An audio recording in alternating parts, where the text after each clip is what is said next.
Assalamualaikum warahmatullahi wabarakatuh. Halo semuanya, pada kesempatan kali ini saya akan membahas mengenai materi sejarah Indonesia yaitu Perang Diponegoro. Nah, di sini kita pastinya sudah pernah mendengar tentang adanya Perang Diponegoro kan? Oke, pada kesempatan kali ini, sebelum kita membahas lebih lanjut mengenai apa itu Perang Diponegoro, latar belakang dari Perang Diponegoro, izinkan saya untuk memperkenalkan diri terlebih dahulu.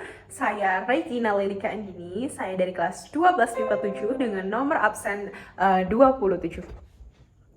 Nah, pertama-tama yang kita perlu ketahui itu adalah apa sih Perang Diponegoro itu. Nah, Perang Diponegoro ini merupakan salah satu konflik yang berskala besar yang terjadi di wilayah Jawa antara tahun 1825 hingga 1830.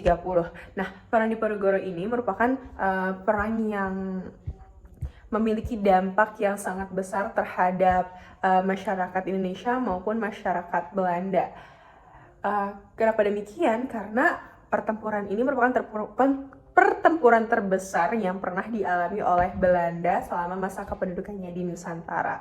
Nah, selain itu juga perang ini mengakibatkan atau membuat Belanda itu mengalami kerugian yang sangat besar hingga hampir membuat Belanda itu bangkrut. Kenapa? Karena perang ini terjadi secara berturut-turut berkelanjutan selama 5 tahun berturut-turut, dan selama 5 tahun itu tidak ada henti-hentinya.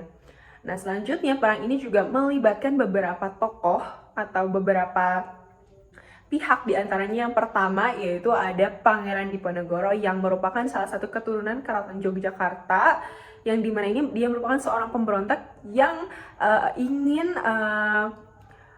melawan adanya penjajahan dari Belanda. Lalu yang kedua adalah dari pasukan Belanda itu sendiri, yaitu pimpinannya yaitu Jenderal de Kock, atau yang memiliki nama lengkapnya yaitu Hendrik Marcus de Kock. Nah, selanjutnya selain dari dua tokoh tadi, ada beberapa tokoh yang lainnya. Yang pertama yaitu ada Pangeran Mangkubumi dari Sentot, Ali Basha Prawirodirjo, dan Kiai Mojo. Itu merupakan beberapa tokoh dan yang terlibat dalam Perang Diponegoro ini. Nah, peran yang lainnya selain tokoh-tokoh tadi yaitu yang pastinya sangat berperan penting dalam perang ini adalah masyarakat Jawa dan masyarakat pribumi yang berusaha untuk melawan adanya penjajahan dari Belanda itu sendiri. Lalu selanjutnya adalah latar belakang atau penyebab terjadinya dari Perang Diponegoro. Yang pertama, yaitu adanya penindasan dan penderitaan rakyat Jawa yang diakibatkan oleh penjajah Belanda. Nah, latar belakang inilah yang mengakibatkan pemicu utama dari pemberontakan Diponegoro. Kenapa? Karena penindasan dan penderitaan yang dialami oleh rakyat Jawa itu yang mengakibatkan ketidaknyamanan, ketidakpuasan, dan penderitaan masyarakat Jawa karena adanya kebijakan eksploitatif dan kolonialisme Belanda. Lalu yang kedua adalah kekerasan dan penindasan terhadap kultur lokal.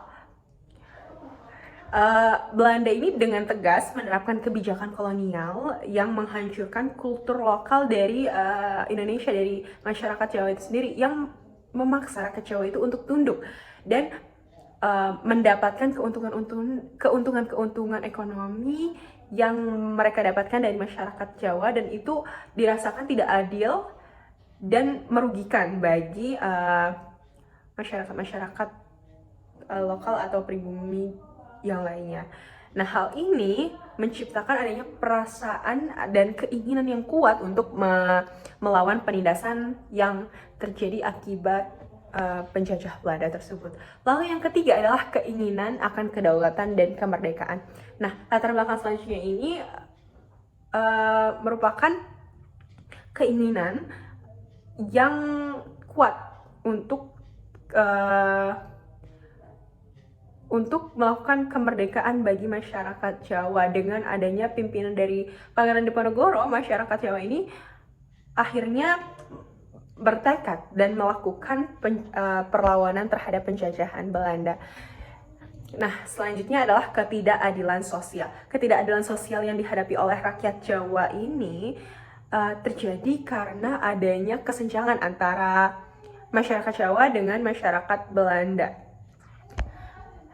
Kenapa? Karena kalangan-kalangan atas itu tidak mempedulikan penderitaan rakyat yang ada di bawah.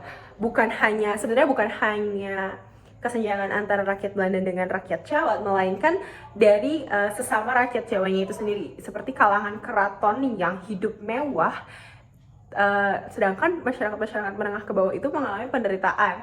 Nah, hal tersebut sangat terlihat kesenjangan sosialnya, sehingga mengakibatkan adanya keinginan untuk melakukan pemberontakan yang sekiranya dapat merubah kondisi mereka. Oke, selanjutnya setelah kita mengetahui pemicu dan penyebab terjadinya Perang Diponegoro, kita akan membahas mengenai tahapan-tahapan dari Perang Diponegoro itu sendiri. Yang pertama adalah persiapan pemberontakan. Nah, persiapan pemberontakan ini merupakan persiapan awal dari Perang Diponegoro, yaitu penggalangan dukungan secara rahasia dari berbagai wilayah Jawa yang melibatkan beberapa peran penting, yaitu diantaranya adalah seluruh rakyat Yogyakarta, hampir seluruhnya itu mendukung adanya perlawanan terhadap Belanda ini. Nah, yang kedua adalah penggalangan pasukan. Nah, penggalangan pasukan ini juga melibatkan masyarakat Jawa dan Yogyakarta. Lalu selanjutnya adalah insiden menyulut perang. Nah, insiden ini merupakan puncak dari adanya ketegangan-ketegangan yang terjadi dan meluasnya Perang Diponegoro itu sendiri.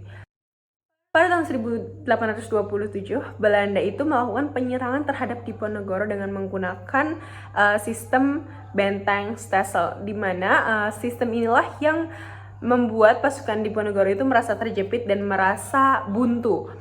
Lalu selanjutnya pada tahun 1829, Kiai Mojo atau pemimpin spiritual pemberontakan ini ditangkap dan kemudian disusul oleh Ali Basah Sentot Prawirodirjo yang akhirnya menyerah kepada pihak Belanda dan akhirnya pun ditangkap juga. Nah, setelah kejadian tadi, perang itu terus berlanjut. Akhirnya pada tanggal 28 Maret 1830 itu masyarakat Belanda itu mengalami siasat. Namun sebelum itu masyarakat Belanda itu gagal menangkap Diponegoro, yang akhirnya mendorong Belanda itu melakukan sayembara agar ditangkapnya Pangeran Diponegoro hidup ataupun mati. Tetapi sayembara itu tidak ditanggapi oleh rakyat. Kenapa? Karena rakyat itu sendiri kan mendukung adanya Perang Diponegoro, dan akhirnya pada tanggal 28 Maret 1830 Belanda itu menerapkan siasat dan tipu muslihat, yaitu dengan berpura-pura mengundang Pangeran Diponegoro untuk melakukan perundingan di Wisma Kepresidenan Magelang. Dan akhirnya Pangeran Diponegoro itu ditangkap oleh De Kock dan dia kemudian diasingkan ke Manado dan akhirnya wafat pada tanggal 8 Januari 1855 di Benteng Rotterdam. Dan Perang Diponegoro pun berakhir. Setelah berakhirnya Perang Jawa, ini merupakan akhir dari perlawanan bangsawan Jawa terhadap Belanda. Nah, Perang Jawa ini memakan cukup banyak korban, bahkan banyak sekali korban yang gugur dalam peperangan ini, yaitu ada 8.000 serdadu berkebangsaan Eropa, ada 7.000 pribumi, dan ada 200.000 masyarakat Jawa yang meninggal pada peperangan ini. Nah, selanjutnya ada beberapa dampak lain yang terjadi setelah Perang Diponegoro. Yang pertama adalah perubahan sosial dan budaya. Perang Diponegoro ini telah meninggalkan jejak yang signifikan dalam perubahan sosial dan budaya masyarakat Jawa dan Indonesia pada umumnya. Kenapa? Karena ada beberapa dampak dari masyarakat Belanda ke masyarakat Jawa seperti itu. Lalu ada peningkatan kesadaran nasionalisme, Kenapa? Karena setelah terjadinya perlawanan pengadaan Diponegoro ini mengakibatkan masyarakat Indonesia itu merasa lebih sadar terhadap nasionalismenya dan lebih semangat lagi memperjuangkan kemerdekaan yang menjalar ke seluruh Nusantara seperti itu. Lalu selanjutnya adalah bangkitnya semangat kemerdekaan. Tadi peningkat kesadaran nasionalisme sehingga membangkitkan semangat kemerdekaan dan semangat perjuangan yang mempersatukan bangsa untuk melawan penjajahan kolonial Belanda. Bukan hanya dari masyarakat Jawa itu sendiri, tapi melainkan dari beberapa masyarakat dari luar Jawa yang akhirnya memiliki semangat kebangsaan, semangat kemerdekaan untuk melawan penjajahan dari kolonial Belanda. Mungkin itu saja yang dapat saya jelaskan dan paparkan mengenai Perang Diponegoro atau yang biasa kita sebut juga dengan Perang Jawa. Semoga bermanfaat. Terima kasih. Wassalamualaikum warahmatullahi wabarakatuh.